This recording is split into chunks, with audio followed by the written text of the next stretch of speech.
అంటే మీరు వీడియో బయట పెట్టే ముందు ఆయన్ని ఎవరైనా డిస్కరేజ్ చేయడం కానీ, ఆయన్నే అందరూ టార్గెట్ చేస్తున్నట్టు కామన్ మ్యాన్స్ కూడా చాలామంది యాంటీ అయ్యారు సార్‌కి. మీకెట్లా అనిపించింది? అంటే అగ్ని పరీక్ష ఉన్నంత సేపు బాగా ఆడారు. బట్ లోపలికెళ్ళిన దగ్గర నుంచి కొన్ని బ్యాడ్ వర్డ్స్ యూజ్ చేయడం గానీ, ఇది కొంచెం ఆయన తగ్గించడం అన్నట్టు.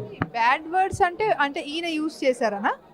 ఈయన ఒక మూడ్ అన్నారని కూడా వచ్చింది కదా ఆల్రెడీ. అదే అంటున్నాను యాక్చువల్‌గా ఆ వర్డ్ ఆయన ట్రాన్స్‌ఫర్ చేశారు. ఒకళ్ళు ఎవరో ఏదో సందర్భంలో మాట్లాడింది ఈయన ట్రాన్స్‌ఫర్ చేశారు ఆ వర్డ్‌ని. సో థాట్స్ వేర్ అది అలా పోర్ట్రే అవ్వలేదు బయటికి.